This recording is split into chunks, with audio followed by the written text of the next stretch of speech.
You know, at the last church I was at, where I was a pastor, I did a lot of what they call youth ministry. So I worked with teenagers in the church, in the community.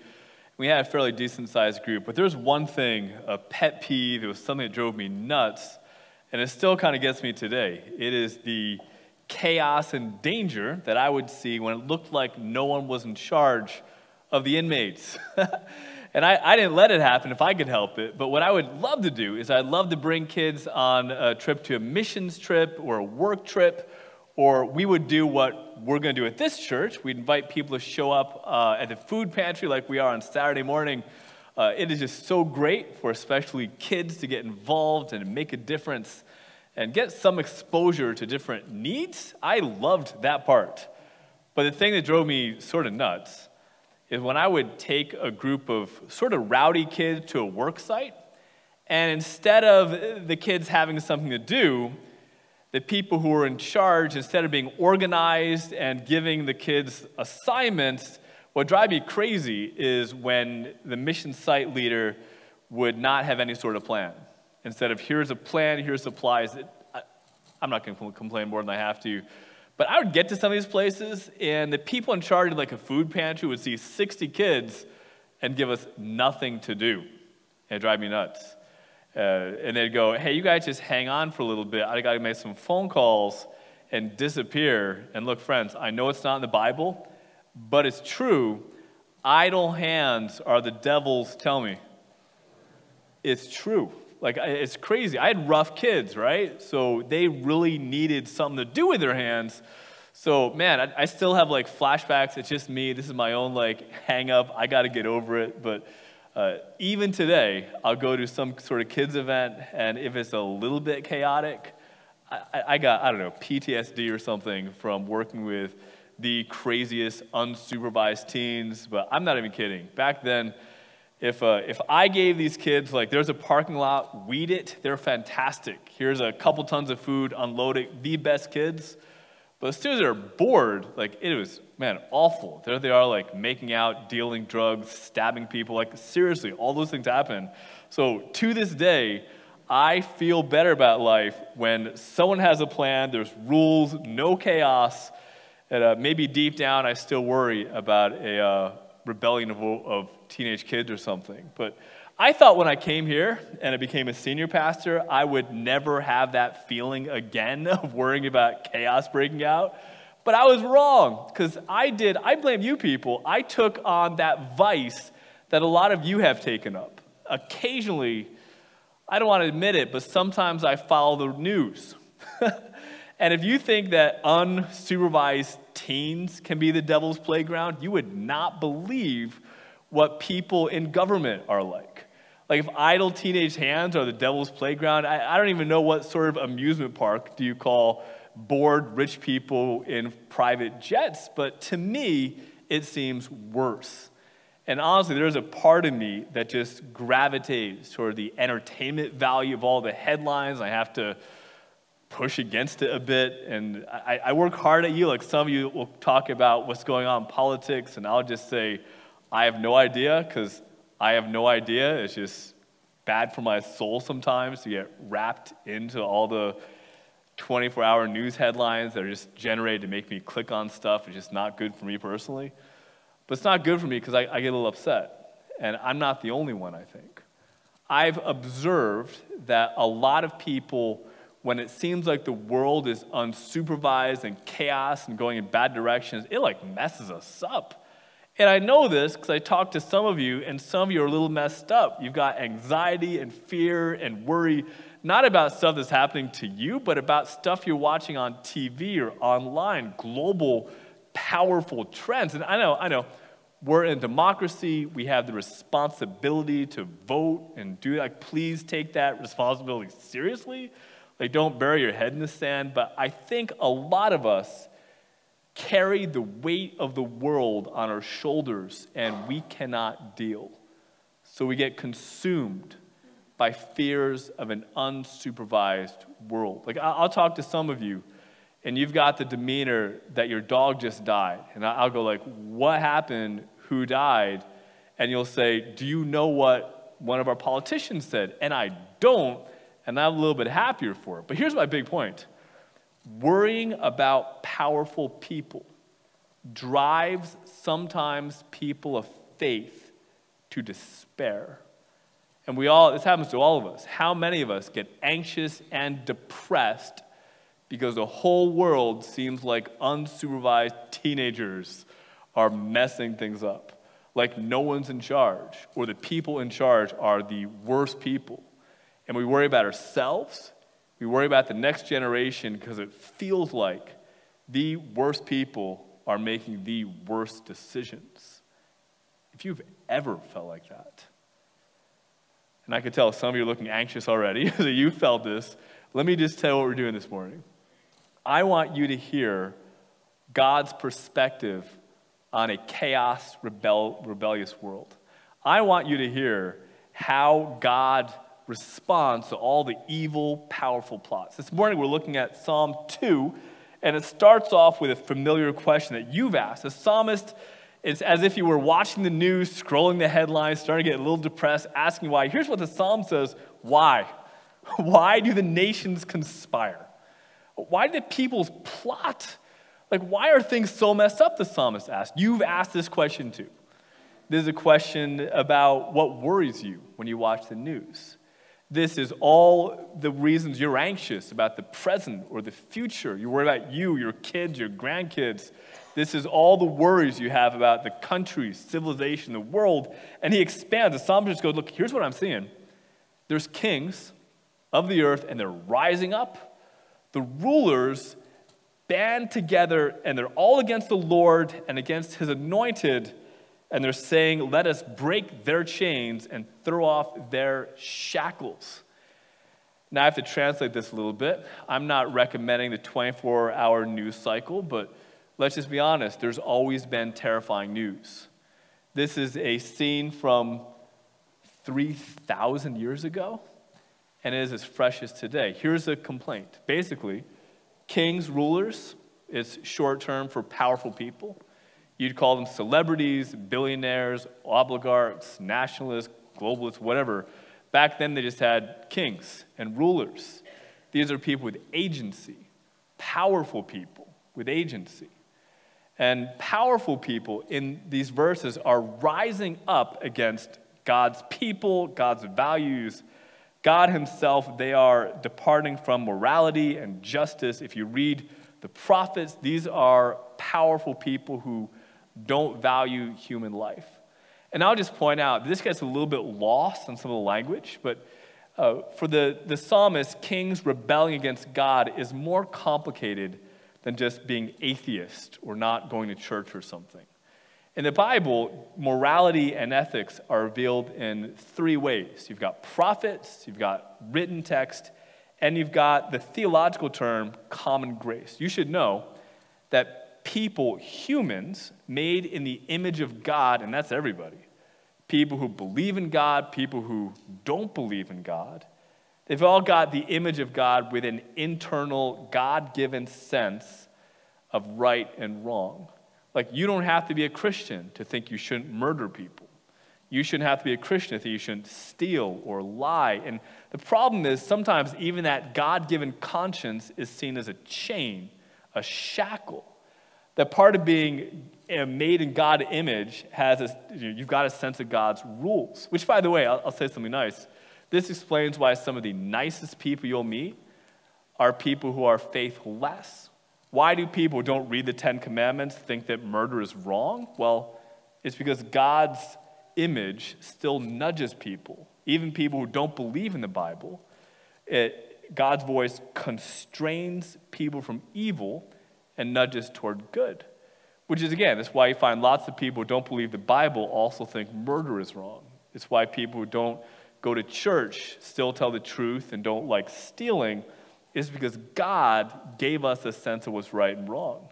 And the complaint the psalmist has is that people who are powerful are rebelling, not from prophets or the Bible, but from, I think, general revelation. They're going, I am not going to listen to that God-given ethical voice inside of me that's preventing me from doing what I want to. Loving my neighbors is a chain. being unselfish is a shackle, and it's holding me back, is oppressing me. So in a text, people who are powerful going, the worst people, are going, God, what if I change my ethics about murder a bit, right? What if I change what I think about stealing? What if I became selfish and unethical? What if I just stopped caring about people? I think that's what's going on here, and that's the complaint. And if you're someone you're hanging on because people in society generally are ethical and kind, a rebellion against God is a nightmare. When powerful people all of a sudden don't value human life, when they don't value ethics or character, when people who seem to be in control shake their hand at God and say, my conscience is telling me one thing, but I'm going to do what I want. These words are 3,000 years old, but they could have been from yesterday. And it's terrifying because unless you're one of the powerful rulers or king who is mowing over everybody with a bus or something, you're going to be under the bus. What could happen to you? And we've got answers. Like it keeps going. You could all tell stories from ancient history or modern history from the Bible. We see lots of stories of what happens when kings, rulers, powerful people rebel against God's rules to hurt other people. And you tell stories about, this is probably being read during the exile, so think about the story of Esther from last week, or, think about Nebuchadnezzar, think about God's people being thrown to lions or in fiery furnaces or being kidnapped, the whole story of the exile, God's people being kidnapped, having all their stuff stolen. Like, this isn't abstract. This isn't an impossible news headline from far away. This is, in the Bible, this is happening. Evil, powerful people ignore their consciences, go against the word of God, do evil things, seem to get what they want, and evil people or good people are suffering. And we've all worried about this, right? Who among us haven't worried about powerful people, groups, or trends? Like all of us have, right? You know what it's like. You stay up at night, you get angry, depressed, you go into fight or flight. It may isolate you. You may just go to despair. You may try to escape in any number of ways from the awfulness that these verses represent. And when you think about God, like if you're really thinking about this, you might imagine God is not caring about what's happening. You imagine, like maybe God, like this is what happened during the exile, people thought maybe God is intimidated by modern trends of 3,000 years ago, is what everyone was thinking. What is God doing? The one who is enthroned in heaven, what is he? Is he powerless? Is he afraid? Does he not care? Is he indifferent? Is the one enthroned in heaven disappointed that things didn't work out? The psalm actually answers that. You know what God does? You might be surprised at what the next verse says. You might even be offended, but here's what the psalm says. The one enthroned in heaven. See what God does? Someone tell me what God does. He laughs. God isn't panicking about the headlines. God isn't worried about politicians or riots or wars or losing your notes or whatever. Like, God is not panicking here.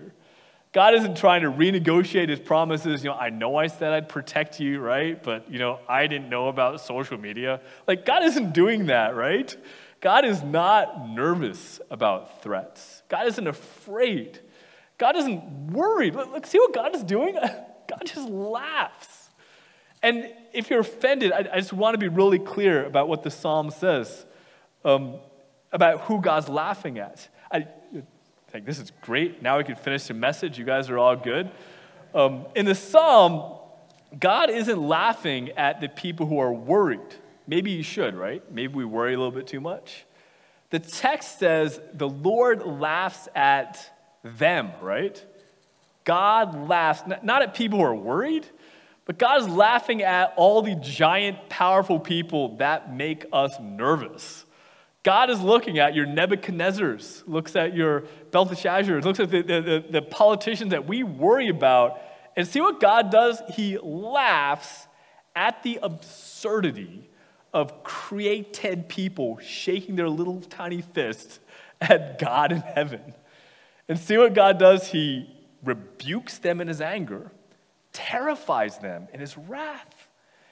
And if I were writing the Bible, the next verse I would want to write would be an elaboration on God terrifying bad people.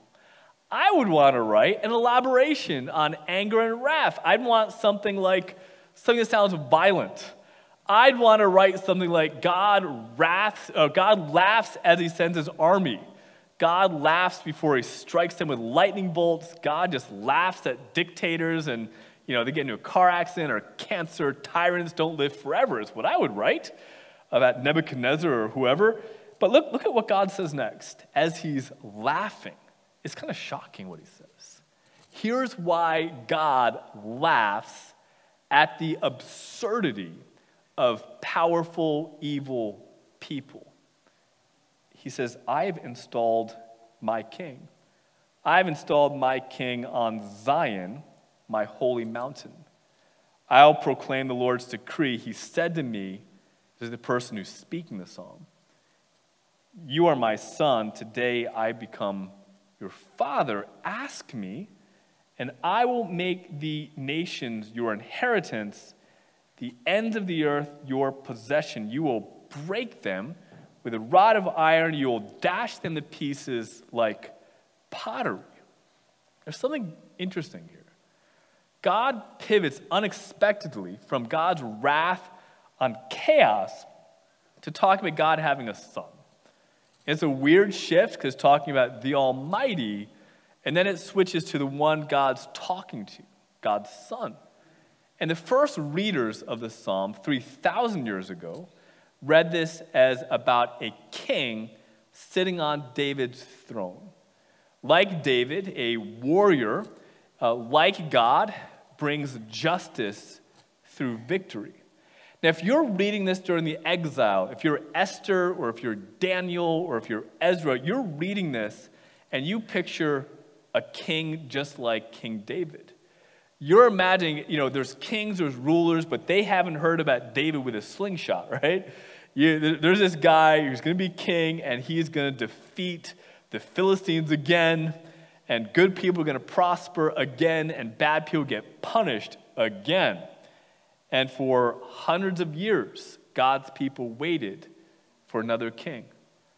The thing is, King David died, and instead of his sons being more and more like God, they became more and more like the rulers and kings of the world. For 1,000 years, the rulers of Israel became more like the Babylonians and the Philistines than like God's kids. And for 1,000 years, there's a downward trajectory. And all that came to a stop about 40 days after the resurrection of Jesus. Because what the New Testament does is it takes this exact psalm about evil rulers winning and God laughing and says this whole story here isn't just about David and God's people in the exile. This is not a story about Solomon. This is not about another king who has an army and lives and dies. The New Testament says this psalm is about Jesus. And all of the promises that God will bring justice is fulfilled in Jesus Christ. Let me make this clear. There's a sermon. It's given in Acts by the apostles. I'll just read it to you. The apostles are preaching. They say, we tell you the good news. Here it is. What God promised our ancestors 1,000 years before, God has fulfilled for us, their children, by raising up Jesus. If you're asking, what promise, what good news is fulfilled? And the apostle says, well, open up to Psalm chapter 2, which says, you are my son, I become your father. And then he adds, God raised Jesus from the dead so that he will never be subject to decay. As God says, I will give you the holy and sure blessings promised to David. Do you know why God laughs? You know why he just chuckles at the notion that the tiny fists of mighty men will win. In Psalm 2, God laughs because Jesus rose from the dead. Jesus rose from the dead. How can an enemy like death be threatening if God defeats it? I mean, Jesus made the whole world. What exists that can threaten him? Jesus rules the world. What can rebel against his justice, goodness, and love? I mean, the very idea is laughable. And that's exactly what God does. Today we celebrate the Ascension. God rose Jesus from the dead. 40 days later, he ascended into heaven. And that is why none of us have to fear about world events. Jesus is king is why you don't have to carry the heavy crown of ruling the nations, because you were never designed for that kind of stress. Jesus carries the weight of the world on his shoulders. And to be clear, don't bury your head in the sand, be a good steward, vote, all those things, be a good leader, help your community become better. But what you don't do is ever give into the fear or anxiety that the world is unruled. Because God rules. And Jesus is king. The next question you're going to ask, if God just laughs and you don't have to despair when it seems like evil's winning, what do? And what's really easy is to be anxious. We've all done that. You could be indifferent. You could be upset. But what should we be? I mean, that's a big question. I mean, think of how much of the average person's mental bandwidth is worried about all the chaos. What if you could take all that energy to do something? And if that thing is, well, it's not supposed to be fear, if it's not supposed to be indifference, if you're not supposed to be angry, what do? Well, the psalm answers that question. Instead of apathy or anxiety or anger, look at what the text tells us to do. Therefore, because that's true, therefore, you kings, be wise, be warned, you rulers of the earth. In the ancient Near East, there's two categories of people. There are people that have agency, and there's people that obey those other people. There were kings and commoners. And I'm just going to make this point. In America in 2024, everybody in this room is more like a king than a common person. You all have agency. You all have things you can do. And compared to history in the world, we're all rich. Like if you've ever eaten food out of season, if you've ever traveled for pleasure, if you have clothes that are more than one different color, you have it better off than the king. So I think this is a message to us. What should you be? Well, kings, what does it say? Kings be what?